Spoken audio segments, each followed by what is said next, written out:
What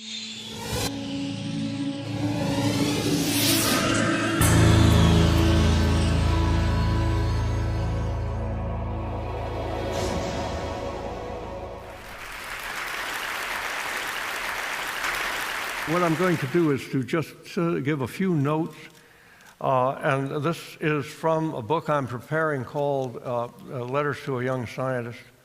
And I thought it'd be appropriate to present it on the basis that I have had extensive experience in teaching, counseling sciences across the broad array of fields.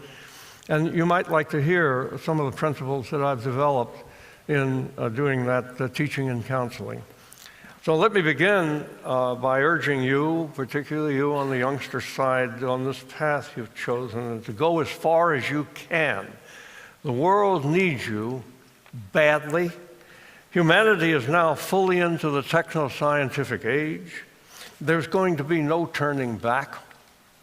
Although varying among disciplines, say astrophysics, molecular genetics, immunology, the microbiology, the public health, to the new area of the human body as a symbiont, to public health, environmental science, knowledge in medical science, and science overall is doubling every 15 to 20 years. Technology is increasing at a comparable rate. Between them, the two already pervade, as most of you here seated realize, every dimension of human life.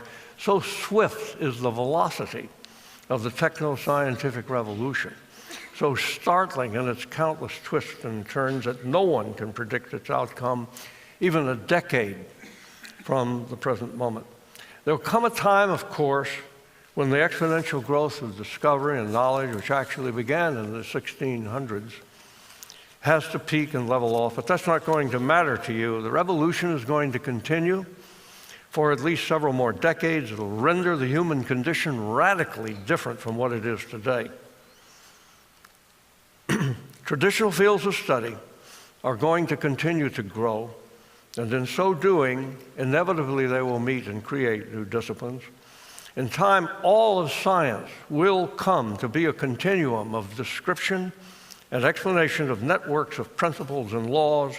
That's why you need not just be training in one specialty, but also acquire breadth in other fields related to and even distant from your own initial choice. Keep your eyes lifted and your head turning. The thirst for knowledge is in our genes. It was put there by our distant ancestors who spread across the world, and it's never going to be quenched. To understand and use it sanely as a part of the civilization yet to evolve requires a vastly larger population of scientifically trained people like you in education, medicine, law, diplomacy, government, business, and the media that exists today. Our political leaders need at least a modest degree of scientific literacy, which most badly lack today. No applause, please. It will be better for all if they prepared before entering office rather than learning on the job. Therefore, you will do well to act on the side, no matter how far into the laboratory you may go to serve as teachers during the span of your career. I'll now proceed quickly and before else to a subject that is both a vital asset and a potential barrier to a scientific career. If you are a bit short in mathematical skills, don't worry. Many of the most successful scientists at work today are mathematically semi-literate. A metaphor will serve here, where elite mathematicians and statisticians and theorists often serve as architects in the expanding realm of science. The remaining large majority of basic applied scientists, including a large portion of those who could be said to be of the first rank, are the ones who map the terrain, they scout the frontiers, they cut the pathways, they raise the buildings along the way. Some may have considered me foolhardy, but it's been my habit to brush aside the fear of mathematics when talking to candidate scientists. During 41 years of teaching biology at Harvard, I watched sadly as bright students turned away from the possibility of a scientific career or even from taking non-required courses in science because they were afraid of failure. These math phobes deprive science and medicine of immeasurable amounts of badly needed talent.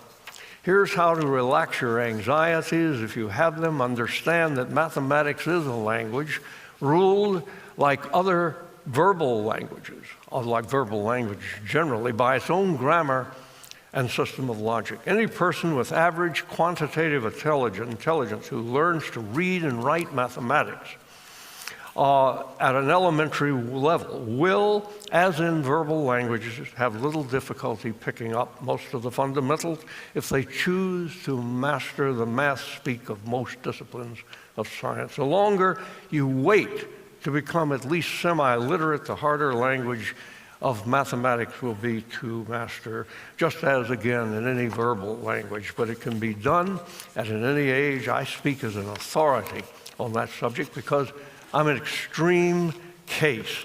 I didn't take algebra until my freshman year at the University of Alabama. They didn't teach it before then. I finally got around to calculus as a 32-year-old tenured professor at Harvard, where I sat uncomfortably in classes with undergraduate students a little more than half my age. A couple of them were students in a course I was giving on evolutionary biology. I swallowed my pride and I learned calculus. I found out that in science and all its applications, what is crucial is not that technical ability, but it is imagination and all of its applications. The ability to form concepts with images of entities and processes pictured by intuition. I found out that advances in science rarely come upstream from an ability to stand at a blackboard and conjure images from unfolding mathematical propositions and equations. They are instead the product of downstream imagination leading to hard work, during which mathematical reasoning may or may not prove to be relevant.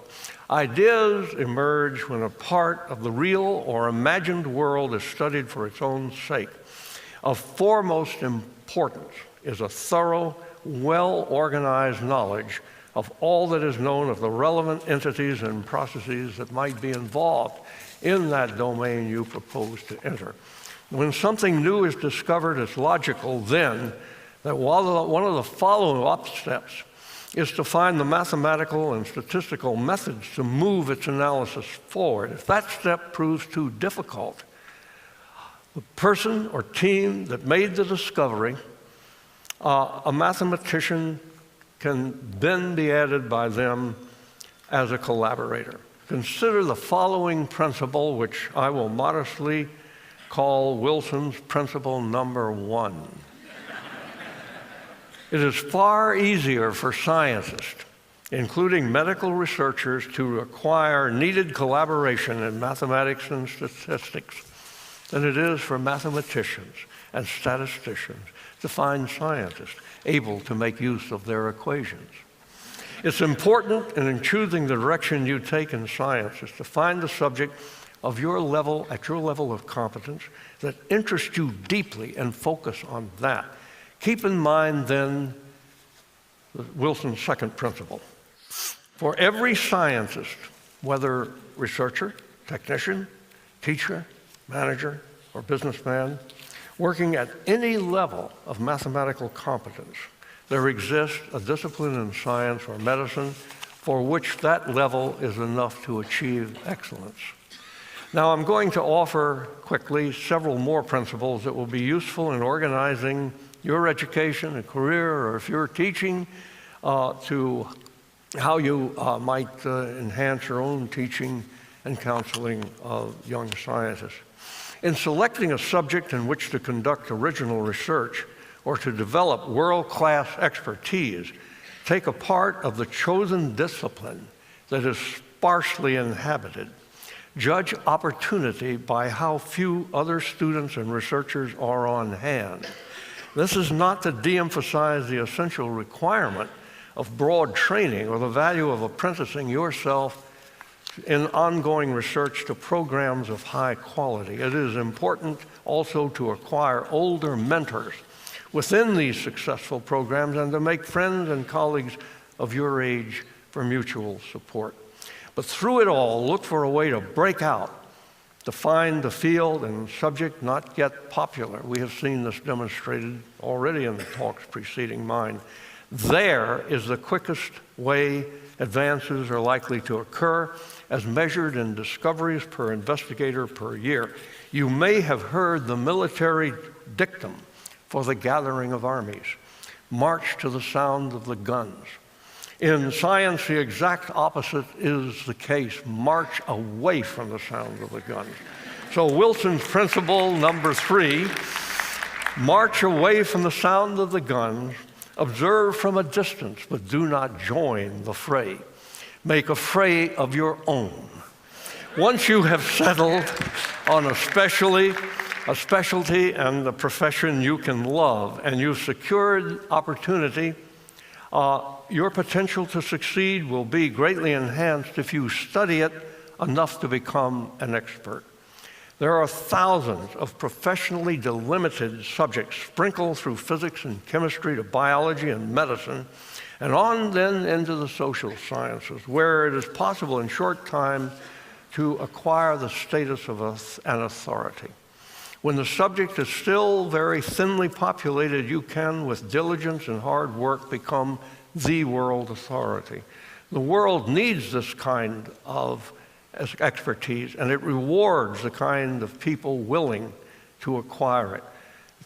The existing information and what you yourself discover may at first seem skimpy and difficult to connect to other bodies of knowledge.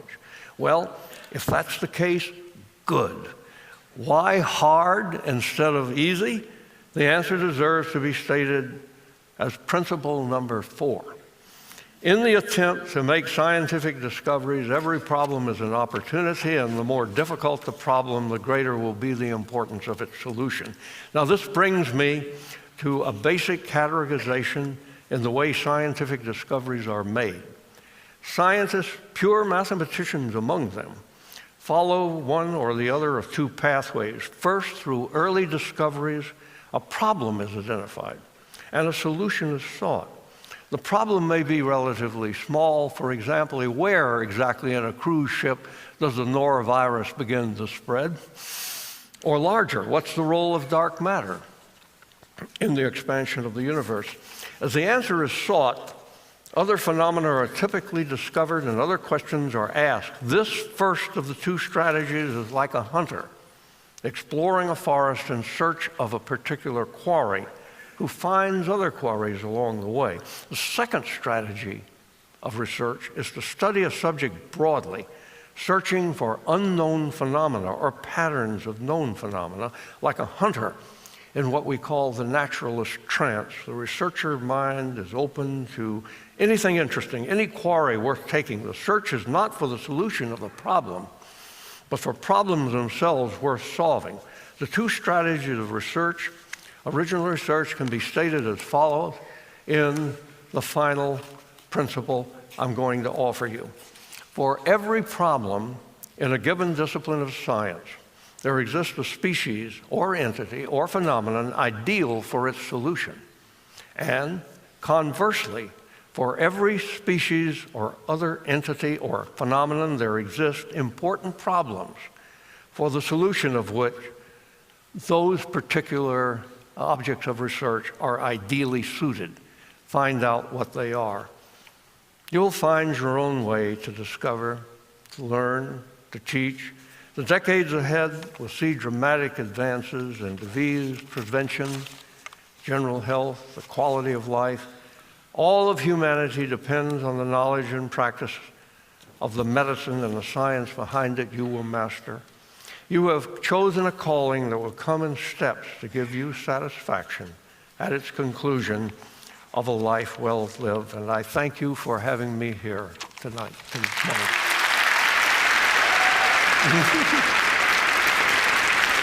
Oh, thank you. Thank you very much.